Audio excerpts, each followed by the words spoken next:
এই দাম্পত্য সম্পর্কটা বড় মধুর, বড় গভীর, বড্ড ভালোবাসার, ঠিক কি না? স্বামী আর স্ত্রী, স্বামী আর স্ত্রী, এই সম্পর্কটাকে আল্লাহ তাআলা কোরআনে পোশাকের সাথে তুলনা করেছেন। কিসের সাথে? পোশাক। আরবিতে বলে লিবাস। আরবিতে কি বলে? লিবাস। আল্লাহ বলেছেন, ও নারীরা, তোমরা পুরুষদের জন্য পোশাক, আর ও পুরুষেরা তোমরা নারীদের জন্য পোশাক। পড়েন সুবহানাল্লাহ। পোশাকের বেসিকলি তিনটা কাজ। কয়টা? কেউ কথা কয় না। আরো জোরে বলেন, কয়টা? এখন আওয়াজ আসলো কোত্থেকে? আওয়াজ করে উত্তর দিবেন, চিল্লায় বলেন, পোশাকের কাজ কয়টা? এভাবে শেষ পর্যন্ত কোথায় যেন সাউন্ড বের করা না লাগে, স্বপ্রণোদিত ভাবে উত্তর করবেন, ক্লাসের মতো হোক। তিনটা কাজ। এক নম্বর কাজ হচ্ছে পোশাক ইজ্জতের আব্রু, লজ্জাস্থান ঢেকে রাখে, ঠিক কিনা? আমাদের লজ্জাস্থান ঢেকে রেখেছে আমাদের পোশাক। ঠিক তেমনি স্বামী তার স্ত্রীর ইজ্জত হেফাজত করে, স্ত্রী তার স্বামীর ইজ্জত হেফাজত করে, স্বামী তার স্ত্রীর চরিত্র হেফাজত করে, আর স্ত্রী তার স্বামীর চরিত্র হেফাজত করে। এজন্য আল্লাহ একে অপরের উদাহরণ দিতে যে লেবাস বা পোশাকের সাথে তুলনা দিয়েছেন। সুবহানাল্লাহ পড়েন। পোশাকের দুই নাম্বার কাজ হচ্ছে সৌন্দর্য। এই যে কত সুন্দর ডিজাইন করা, এমব্রয়ডারি করা পোশাক যখন আমরা পরি সুন্দর লাগে না? তেমনি পুরুষের চোখে নারী সুন্দর, নারীর চোখে পুরুষ সুন্দর, স্বামীর চোখে স্ত্রী সুন্দর, স্ত্রীর চোখে স্বামী সুন্দর। সুবহানাল্লাহ পড়েন। পোশাকের তিন নাম্বার কাজ হচ্ছে কমফোর্ট, আরাম দেয়া, প্রশান্তি দেয়া। শীতকালে এই যে আমরা ব্লেজার পরেছি, জ্যাকেট পরেছি, অনেকে চাদর গায়ে দিয়েছেন, কেউ মাথায় রুমাল দিয়েছেন, কেউ গলায় মাফলার দিয়েছেন, একটা উষ্ণ উষ্ণ আরাম আছে না নাই? আবার গরমের কালে পাতলা সুতি কটনের কাপড় পরলে একটা আরাম আছে না নাই? তাহলে পোশাক পরলে যেমনি আমাদের দেহ প্রশান্ত হয়, আরাম পাওয়া যায়, তেমনি স্বামী স্ত্রীর স্পর্শ পেলে সে আরাম পায়, তার হৃদয়টা প্রশান্ত করে দেয় কে? আবার স্ত্রী স্বামীর সঙ্গ পেলে তার মধ্যে প্রশান্তি এনে দেয় কে? এজন্য রাব্বুল আলামিন বলেন, হুন্না লিবাসুল লাকুম ওয়া আনতুম লিবাসুল লাহুম। ও দুনিয়ার নারীরা, তোমরা হলে পুরুষদের জন্য পোশাক, পুরুষ হলো নারীদের জন্য পোশাক। সুবহানাল্লাহ পড়েন। পোশাক যেমনি ইজ্জত আব্রুর হেফাজত করে, তেমনি স্বামী স্ত্রী একে অপরের ইজ্জত হেফাজত করে। পোশাক যেমনি সৌন্দর্য বাড়ায়, স্বামীর চোখে স্ত্রী সুন্দর, স্ত্রীর চোখে স্বামী সুন্দর। পোশাক যেমনি আরাম দেয়, স্বামী তার স্ত্রীর স্পর্শ পেলে, স্ত্রী তার স্বামীর স্পর্শ পেলে হৃদয়ে প্রশান্তি অনুভব করে, ঠিক কি না?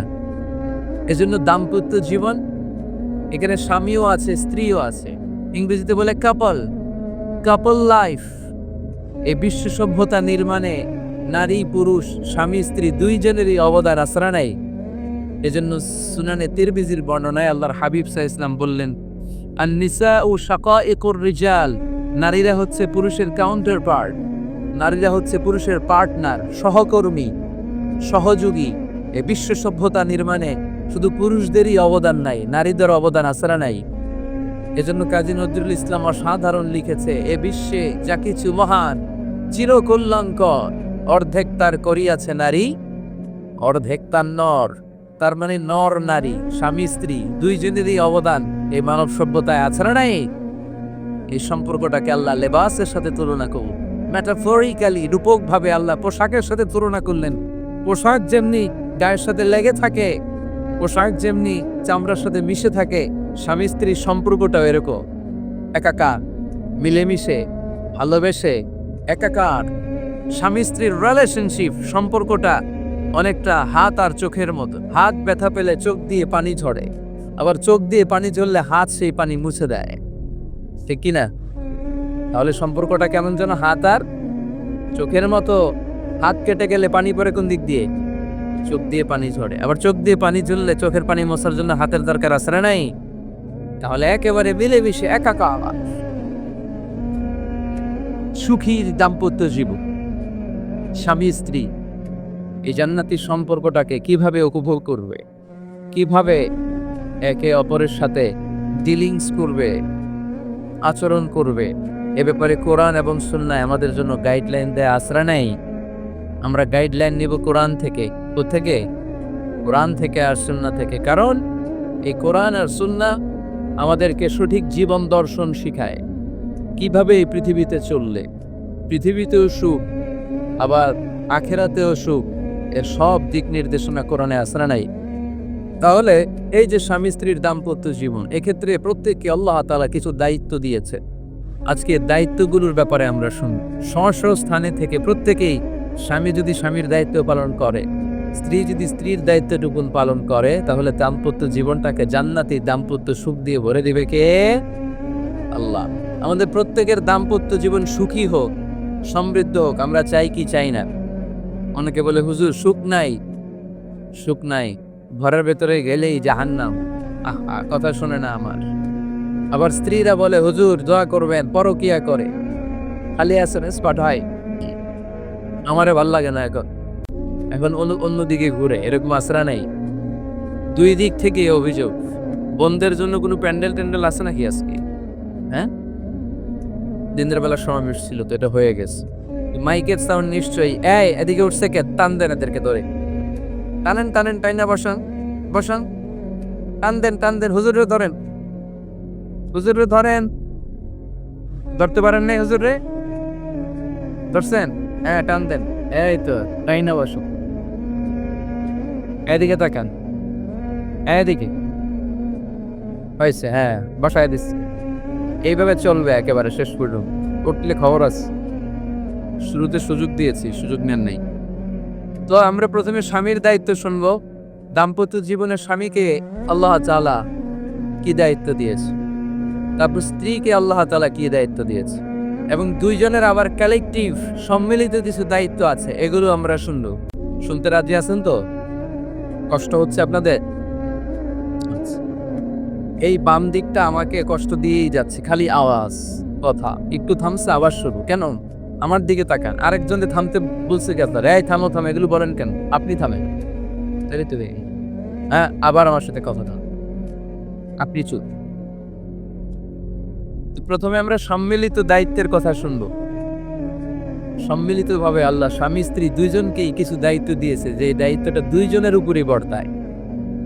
এরপরে শুনবো স্বামীকে আল্লাহ কিছু দায়িত্ব দিয়েছে, এটা শুনি। এরপরে স্ত্রীকে কিছু দায়িত্ব দিয়েছে, আল্লাহর কসম এই দায়িত্বগুলো যদি স্বামী স্ত্রী সম্মিলিতভাবে পালন করে, এক একটা ঘরকে আল্লাহ জান্নাতি পরিবার বানায় দিবে, সুখী সমৃদ্ধ জান্নাতি দম্পতি বানায় দিবে। এরকম দাম্পত্য জীবন, সুখময় দাম্পত্য জীবন আমাদের হোক। আমরা চাই কি চাই না? চাই। তাহলে আমরা প্রথমে আলাদা আলাদা দায়িত্ব শোনার আগে সম্মিলিত বা কালেকটিভ রেসপন্সিবিলিটি কি আছে, এই সম্মিলিত দায়িত্বগুলো শুনবো। স্বামী স্ত্রীর দুইজনের কাঁধেই বর্তায় এরকম প্রথম দায়িত্ব হচ্ছে স্যাক্রিফাইস। দাম্পত্য জীবনের আসল খেলাটা হচ্ছে স্যাক্রিফাইসের খেলা। কিসের খেলা? স্যাক্রিফাইস। এটা লাগবে আমার বোনেরা, অথবা যুবতী বোনেরা, অথবা রিসেন্টলি বিয়ে হয়েছে এরকম বোনেরা। আজকে তো এক ভাই এসে দোয়া চাইল, হুজুর 3 দিন আগে বিয়ে হয়েছে আমার, একটু দোয়া করে দেন। তারপর যুবক ছেলেরা, তোমরা যারা বিয়ে করনি করবা, খেয়াল করে শোনো, এগুলো কাজে লাগবে। স্যাক্রিফাইসটা খুব জরুরি। স্যাক্রিফাইস ইজ দ্য কি of a successful happy couple life. একটা সুখী দাম্পত্য জীবনের আসল চাবি হচ্ছে স্যাক্রিফাইস। আওয়াজ করে বলতে হবে, চাবিটার নাম কি? স্যাক্রিফাইস করতে হবে, একটু মানিয়ে নেয়া, একে অপরকে বোঝা, একটু ভালোবাসা, একটু মানিয়ে চলা, এটার নাম হচ্ছে স্যাক্রিফাইস। একে অপরকে বোঝার চেষ্টা করা, একটু মানিয়ে চলার চেষ্টা করা, একটু ভালো লাগা, একটু ভালোবাসা, সুখ দুঃখ ভাগাভাগি করে মিলেমিশে একাকার হয়ে যাওয়া, এটার নামই দাম্পত্য জীবন। ঠিক কি না? এটার নামই দাম্পত্য জীবন। মিলেমিশে একাকার হয়ে যেত। স্যাক্রিফাইসের মানসিকতা অর্জন করতে হবে। একে অপরের দোষ ধরলে চলবে না, কারণ no one is perfect in this life. আপনি যে আপনার বউয়ের দোষ ধরতেছেন, আপনার দোষ নাই? কথা বলেন না কেন? আপনারও দোষ আছে না নাই? তো লিস্ট দুই ভাবে করা যায়, একটা হচ্ছে দোষের লিস্ট, আর একটা হচ্ছে গুণের লিস্ট। দোষের লিস্ট বাদ দিয়ে আপনার স্ত্রীর মধ্যে আল্লাহ তাআলা কি কি গুণ দিয়েছে, এই গুণগুলোর লিস্ট কোন, দোষের লিস্ট নয়। দাম্পত্য জীবনটাই এমন, কখনো ঝগড়া, কখনো হাসাহাসি, কখনো মেঘ, কখনো বৃষ্টি, আছে না নাই? হয় না এরকম? আপস এন্ড ডাউনস, মাঝে মাঝে একটু ঝগড়া, মাঝে মাঝে আবার ভালোবাসা, আবার খুনসুটি, এগুলো মিলেমিশে একাকার করে স্যাক্রিফাইস দিয়ে একে অপরকে জয় করে নিতে হয়। কারণ no one is perfect in this world. এই পৃথিবীতে কেউই পারফেক্ট না। আপনি আপনার বউয়ের দোষ খুঁজলে আপনারও দোষ আছে না নাই? কেউ দোষমুক্ত নয়। এজন্য দোষ না খুঁজে আমরা স্যাক্রিফাইস করব। দাম্পত্য জীবনের এটাকে সুখী সমৃদ্ধ করার 1 নাম্বার চাবিকাঠি হচ্ছে স্যাক্রিফাইস। তাহলে সুখী দাম্পত্য জীবনের 1 নাম্বার চাবির নাম কি? স্যাক্রিফাইস। চিল্লায় বলতে হবে, সেটা কি? তাহলে হাজব্যান্ড ওয়াইফ দুইজনেই স্যাক্রিফাইস করবে। দাম্পত্য জীবনকে সুখী করার 2 নাম্বার কালেকটিভ ফর্মুলা হচ্ছে ঝগড়া করা যাবে না। ঝগড়া আপনারা করেন নাকি ভাবির সাথে? ভাবির সাথে ঝগড়া করেন কে কে? দেখি হাত তোলেন।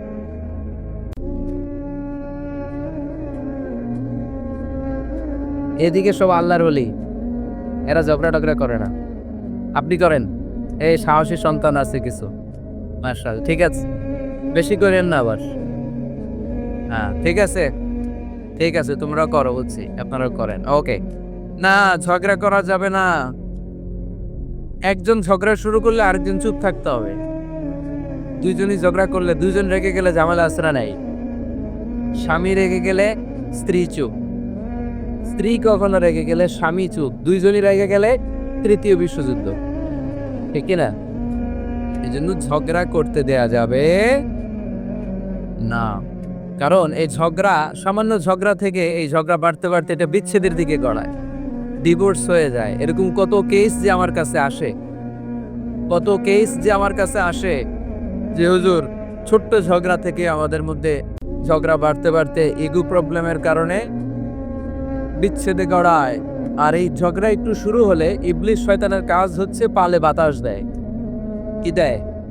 পালে বাতাস পেলে দাউ দাউ করে উঁচু হয়ে ওঠে। আগুনের মধ্যে যেন কেরোসিন ঢাললে দাউ দাউ করে জ্বলে, সামান্য ঝগড়ার ছোটা পেলে ইবলিস শয়তান খালি দাউ দাউ করে এই ঝগড়ার আগুনকে জ্বালিয়ে দেয়, ঠিক কিনা? এজন্য ঝগড়া করবেন না, মেহরবানি করে ঝগড়া শুরু করবেন না। যে কোনো মূল্যে ঝগড়াকে থামায় রাখতে হবে। তো ফ্যামিলিতে ঝগড়া অনেক সময় হয়ে যায়, কিন্তু একজন ঝগড়া করলে আরেকজন চুপ থাকতে হবে। ঝগড়া নিয়ে একটা মজার গল্প আছে, শুনবেন? বিশৃঙ্খলা করলে তো গল্প শোনানো যাবে না, একেবারে চুপ। আমার দিকে তাকান, তাকিয়েছেন? ঝগড়া নিয়ে যে গল্পটা সেটা হচ্ছে, এক স্বামী ওয়াজ শুনে বাড়িতে গেছে রাত 11টায়। বাড়ির কাছাকাছি যেতে না যেতে স্ত্রীর আবার স্বভাব হচ্ছে রাতের খাবারটা স্বামীর সাথে একসাথে খায়, আলাদা খায় না। বাড়ির সামনে যেই স্বামী ফোন দিছে ওয়াইফকে, এই শুরু করার আগে দরজাটা খোলো, আমি চলে আসছি। তো ওয়াইফ এসে দরজা খুলে দিচ্ছে। এবার স্বামী ঘরে ঢুকে বলে, শুরু করার আগে রাতের খাবারটা দিয়ে দাও টেবিলে, খেয়ে ফেলি। স্ত্রী বেচারি ডাইনিং টেবিলে খাবার দিয়েছে, হাজব্যান্ড বেচারা ওয়াশরুম থেকে ফ্রেশ হয়ে ডাইনিং টেবিলে বসেছে, স্ত্রীও বসেছে। তো খুব বড্ড গরম। হাজব্যান্ড বলে, শুরু করার আগে ফ্যানটা ছাড়ো। এইবার তো স্ত্রী বেচারি রেগে মেগে আগুন, কি আসার পর থেকে শুরু করার আগে কি শুরু করার আগে? হাজব্যান্ড বলে, এই তো শুরু হয়ে গেল। মানে কি? ঝগড়া। মানে কি? ঝগড়া। প্রিয় ভাইয়েরা, ঝগড়া করবেন না। স্বামী রেগে গেলে স্ত্রী চুপ থাকবেন, স্ত্রী রেগে গেলে স্বামী চুপ থাকবেন। কারণ সেই মুসলিমে এসেছে, ইন্না ইবলিসা ইয়াদাউ আরশাহু আলাল মা। ইবলিস শয়তান তার সিংহাসন গেড়েছে সাগরের উপর। কোথায়? ইবলিসের সিংহাসন কোথায়? সাগরের উপর। সুম্মা ইয়াবাসু সারায়াহু, সে প্রতিদিন সকালবেলা তার সাঙ্গপাঙ্গরে গোটা পৃথিবীতে পাঠায়, যা পৃথিবীতে ফাসাদ সৃষ্টি কর, ফাসাদ সৃষ্টি কর। ইবলিস যখন সাঙ্গপাঙ্গদেরকে গোটা পৃথিবীতে ছড়িয়ে দেয়, সারাদিন ধোকা দেওয়ার পরে, ওয়াসওয়াসা দেওয়ার পরে রাত্রিবেলা ইবলিসের কাছে ফিরে আসে, এসে বলে, ও ইবলিস, আমি আজকে আল্লাহর বান্দাদেরকে দিয়ে মিথ্যা কথা বলিয়েছি। ইবলিস বলে, এটা তো কোনো ব্যাপারই না, এগুলোই তো তোদের কাজ। আরেক শয়তান বলে, আমি ওজনে কম দিয়েছি একজনের মাধ্যমে বাজারে, ইবলিস বলে এটাও তেমন বড় কোনো কাজ নয়। আরেকজন বলে আমি সুদের ডিলিংস করিয়েছি। ইবলিস বলে এটাও কোনো কাজ নয়। আরেক শয়তান বলে আমি মদের আড্ডাখানায় নিয়ে মসজিদে যেতে নিয়েছিল, সেখান থেকে সরিয়ে মদের আড্ডাখানায় আল্লাহর বান্দাদেরকে নিয়েছি। ইবলিস বলে এইটাও তেমন বড় কোনো কাজ নয়। আরেক শয়তান এসে বলে মা তারাকতুহু হাত্তা ফাররাকতু বাইনাহু ওয়া বাইনা ইমরাআতিহি, আমি এক আল্লাহর বান্দার সাথে বান্দির ঝগড়া লাগিয়ে ঝগড়া করাতে করাতে তালাক পর্যন্ত নিয়ে গিয়েছি। মা তারাকতুহু হাত্তা ফাররাকতু বাইনাহু ওয়া বাইনা ইমরাআতিহি, আমি এক ইমানদার পরিবারকে ধ্বংসের শেষ প্রান্তে নিয়ে গিয়েছি। সামান্য ঝগড়ার পরে আমি ওয়াসওয়াসা দিতে দিতে ঝগড়া বাড়াতে বাড়াতে তালাক পর্যন্ত নিয়েছি। ইবলিস বলে শাবাশ, তুই তো কাজের মতো কাজ করেছিস, আমার কাছে আয়, আমার কাঁধে ওঠ। ইবলিস তখন ওই শয়তানকে কাঁধে নিয়ে নাচতে শুরু করে। নাউজুবিল্লাহ পড়বেন না? এজন্য ইমানদারদের সংসার ভেঙে খান খান হোক, এটা হলে ইবলিস খুশি, আর ইমানদারের পরিবার টিকে থাকলে আমার আল্লাহ খুশি। আমরা কার খুশি চাই? এজন্য শয়তানরে খুশি হতে দেওয়া যাবে না। ইমানদারদের পরিবারগুলো ঝগড়ার মাধ্যমে ভেঙে যাক, সব সময় শয়তানের মিশন এটা। আর ইমানদারদের পরিবারগুলো টিকে থাক, এটা আমার আল্লাহ সব সময় চায়। সুবহানাল্লাহ পড়েন। এজন্য দৌলতপুরের ভাইরা ঝগড়া করবেন না। ঝগড়া কিন্তু নবী রাসূলদের পরিবারেও ছিল, আল্লাহ রাসূল সাল্লাল্লাহু আলাইহি ওয়াসাল্লামের পরিবারেও ঝগড়া ছিল। এটা স্বাভাবিক। দাম্পত্য জীবনের খুব সিম্পল ইস্যু। একজন রাগ করলে আরেকজন থেমে যাবে। পারবে? কি হলো, পারবেন না? আল্লাহর হাবিব সাল্লাল্লাহু আলাইহি ওয়াসাল্লামের সাথে আম্মা জান আয়েশার ঝগড়া হতো। মজার একটা হাদিস শুনে, সহিহ বুখারী হাদিস, মুসনাদ আহমদ ইবনে হাম্বল এসেছে এই হাদিসটি। আম্মা জান আয়েশার সাথে ঝগড়ার পর আম্মা জান আয়েশাও রাগ, আল্লাহ রাসূল সাল্লাল্লাহু আলাইহি ওয়াসাল্লামও রাগ। এখন রাগ মিটানোর দরকার আছে না নেই? আল্লাহ রাসূল সাল্লাল্লাহু আলাইহি ওয়াসাল্লাম বললেন, আয়েশা চলো মিটমাট করে ফেলি। সুবহানাল্লাহ করেন না? চলো মিটমাট করি। তো মিটমাটের জন্য ওমর রে ডাকি। আম্মা জান আয়েশা বলে না, ওমর গলিফ, ওমর খুব মেজাজ ওলা, আমার ডর লাগে।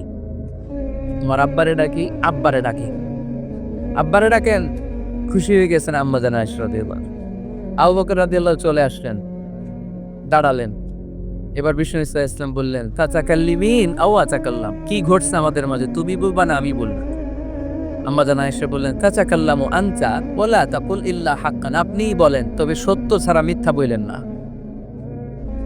আবু বকর রাদিয়াল্লাহু তাআলা আনহু শুনে রেগে গেলেন, কি এ কেমন কথা তোমার? নবীকে উদ্দেশ্য করে তুমি বলছো সত্য ছাড়া মিথ্যা বলবেন না, নবী কখনো মিথ্যা বলবে নাকি? রেগে মেয়ের গায়ে মেরেছে এক চোর খেয়ে আম্মা জান আয়েশা উল্টে পড়ে গেলেন। সাইয়েদনা আবু বকর রাদিয়াল্লাহু তাআলা আনহু রেগে গড়গড় করতে লাগলেন, আবার মারার জন্য উদ্যত হলেন। আম্মা জান আয়েশা রাদিয়াল্লাহু তাআলা আনহু বাঁচার জন্য এবার বিশ্বনবীর পিছনে যে আশ্রয় নিলেন। সুবহানাল্লাহ পড়বেন না? বিশ্বনবী সাইয়েদনা আবু বকরের সামনে দুই হাত মেলে ভেবে দাঁড়িয়ে গেলেন।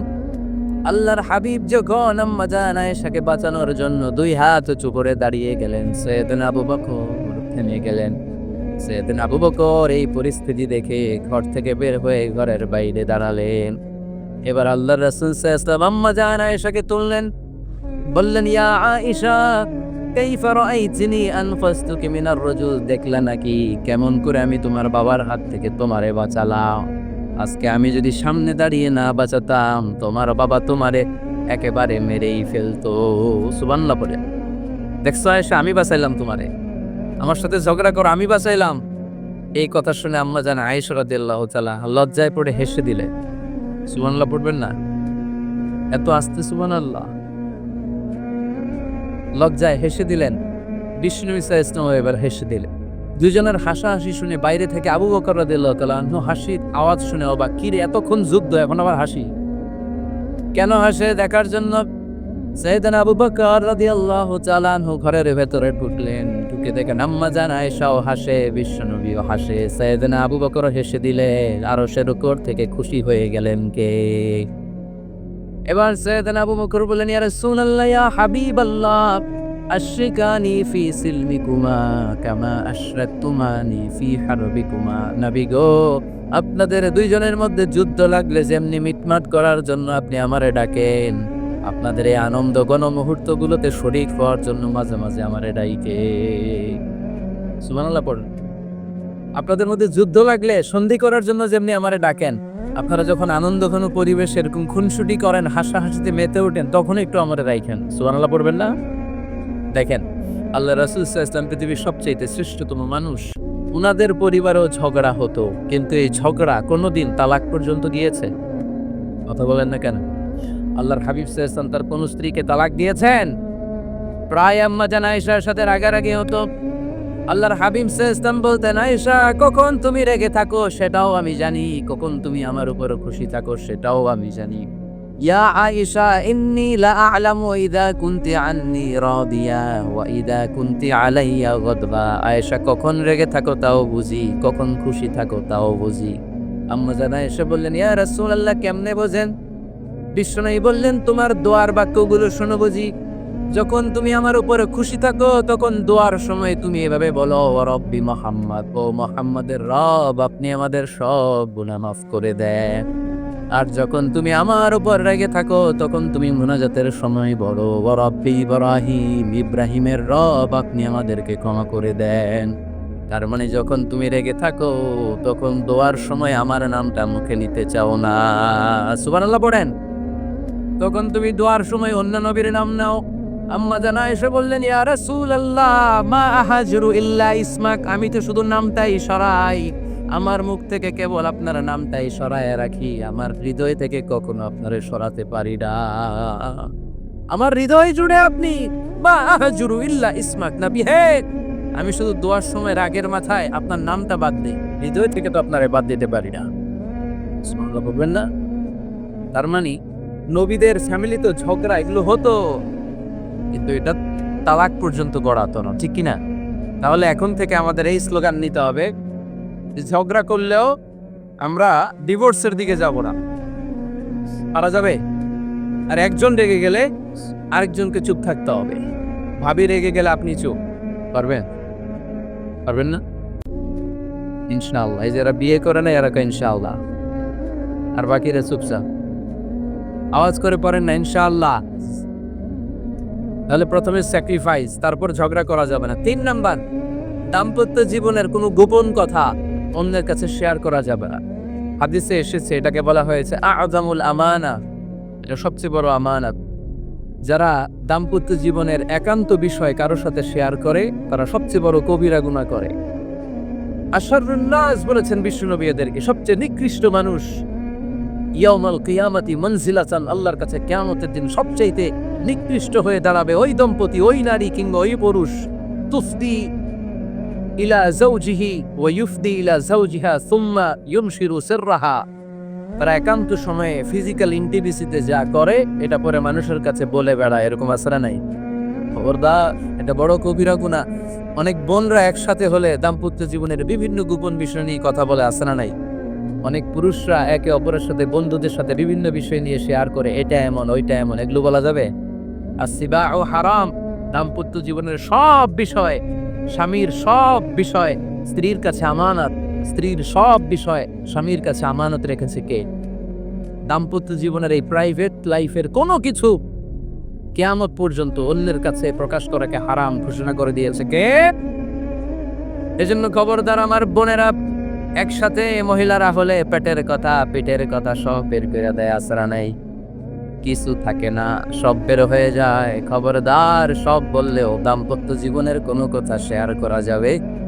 আমার ভাইয়েরা খবরদার, আপনাদের দাম্পত্য জীবনের কোনো কথা আপনার বন্ধুর সাথে শেয়ার করতে পারবেন না। এগুলো ফ্যামিলির শান্তি নষ্ট করে, দাম্পত্য জীবনের সুখকে নষ্ট করে। তাহলে 3 নাম্বার, প্রাইভেসি বজায় রাখা, এটা দুজনেরই দায়িত্ব। 4 নাম্বার, অহেতুক সন্দেহ পরিহার করো। অনেক স্ত্রী আছে হাজবেন্ডের খালি সন্দেহ করে, এই ওদিকে তাকাই লেখেন, ওই মেয়ের দিকে তাকাই লেখেন, মোবাইল দেখি, মোবাইল দাও, ফেসবুকের পাসওয়ার্ড দাও, ঢুকিয়া দেখি মেসেঞ্জারে কার সাথে চেক করছ, এই অফিসের ফাইল দেখি, এই এটা দেখি, এই তোমার ইনবক্স চেক করবো, এদিকে দাও। আছে না নাই? এই সন্দেহ ঘরটারে জাহান্নামে টুকরা বানিয়ে ছেড়েছে। অহেতুক সন্দেহ করবেন না। আবার ভাইরা ভাবিদেরকে অহেতুক সন্দেহ করবেন, এই ওদিকে গেলা কেন, ওদিকে তাকাইলা কেন, এটা করলা কেন, ওইটা করলা কেন, দেখি তোমার মোবাইল, তোমার মোবাইলের গ্যালারি দেখি, লক করে রাখছো কেন, লক খোলো। আছে না নাই? অহেতুক সন্দেহ। ফ্যামিলিটারে জাহান্নামের টুকরা বানিয়ে দেয়। হ্যাঁ, ভ্যালিড কোনো অপরাধ যদি স্বামী করে ফেলে, ভ্যালিড কোনো অপরাধ যদি স্ত্রী করে ফেলে, পরকীয়ার কোনো বিষয় যদি প্রমাণিত হয়, বসেন, কনসাল্ট করেন, একে অপরের সাথে কথা বলুন, জিজ্ঞেস করেন। কিন্তু অহেতুক, আমি অনেক ফ্যামিলি এরকম দেখেছি, আমার কিছু বন্ধুকেও আমি দেখেছি যে এদের অবস্থা খুব খারাপ, খালি সন্দেহ করে। আসছে না নাই? সন্দেহের রোগটা বড় রোগ, এই রোগ থেকে বেরিয়ে আসতে হবে। অহেতুক সন্দেহ করা যাবে না। 5 নাম্বার, হাজব্যান্ড ওয়াইফের দায়িত্ব হচ্ছে একে অপরের সহযোগী হতে হবে, সহকর্মী। আল্লাহর জান্নাত পাওয়ার ক্ষেত্রে একে অপরের সহযোগী। আপনি একা জান্নাতে যাবেন, লাভি জাহান্নামে, এটা আপনি চান? জি না, আওয়াজ নাই আমদু বাবাই। আপনি এটা চান? ভাবি একা জান্নাতে যাবে, আপনি যাবেন না, এটা ভাবি চায়? চান। তাহলে গেলে একসাথেই যান না, একসাথেই যান, একসাথেই যাবেন, আলাদা না। এজন্য